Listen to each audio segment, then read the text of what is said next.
A few years ago, I took my daughter to a fast food restaurant, and we went in, got our food, sat down, and we were eating. My kid was talking to me while we were sitting there, and I, at this time, was enmeshed in a relationship issue. And I remember I was texting this other person that I was having all these problems with. So my kid's talking to me, I'm sitting there typing away on my phone. This was the most important thing ever to me. So of course I'm just constantly doing this, and then I'd look up and talk to my kid, and then I'd look down and type, and I'd talk to my kid. Unbeknownst to me at that point, there was a lady sitting across the room who was eating her own food.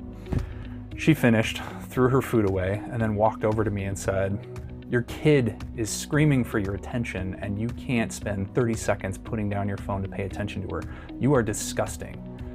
And then she walked off. And I went, whoa, what the heck? I'm involved in this important conversation. Like, you don't know what's going on in my life. You don't understand. I was having all these thoughts that I couldn't respond to because she was already gone. But I got extremely defensive.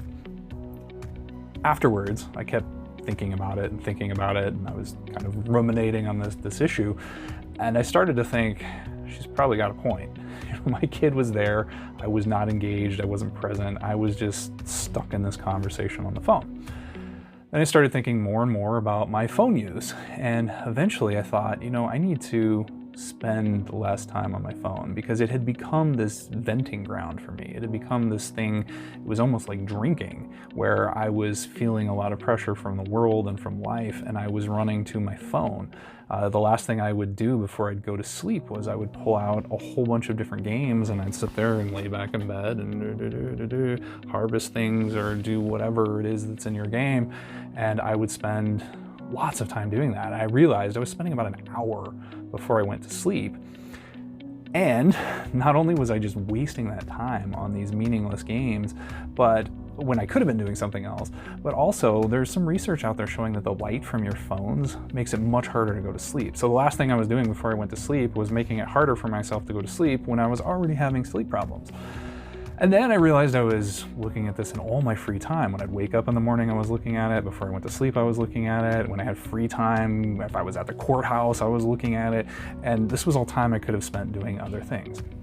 So I started trying to trim back the amount of phone use I was doing. I tried to spend less time on the games, less time on social media. And I, at one point, gave a speech not too long ago in which I was saying, think about how much you're using this thing. Think about how much time you're spending doing stuff that's distracting you from your life, and try to cut that down. And after the speech I did, several people came up to me and started to get extremely defensive about how you should be able to have at least a couple games on your phone because people need to vent and you just need to be able to use this. And it was almost like I was telling people that I was trying to take away their drugs, and they were flipping out. These things can be incredibly powerful. There is so much utility in a cell phone and the technology that it brings in terms of things that you can do for your business, things that you can find, when you're using maps, or there's a lot of potential benefit in this stuff.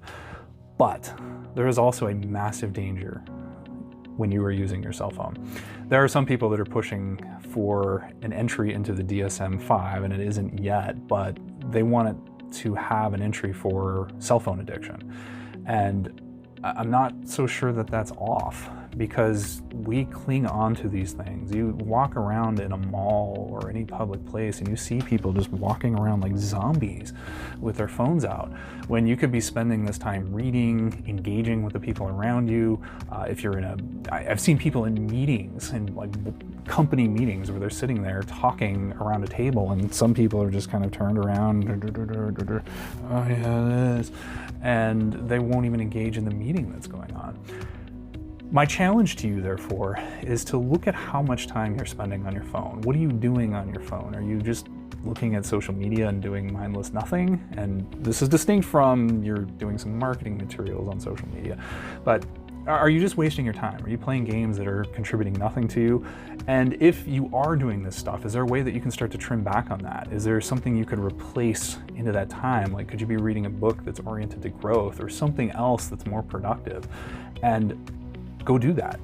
That's my challenge to you. And then let me know how it goes. If you were able to get any positive results or negative results, like whatever the result is, please let me know. Put some comments in the feed below and let me know what happened with you. If you've not already done so, please check out my website, which is www.embuffination.com. Look at the resources that are there. Also, please subscribe to and get the notifications on my YouTube channel, which is Emotional Embuffination.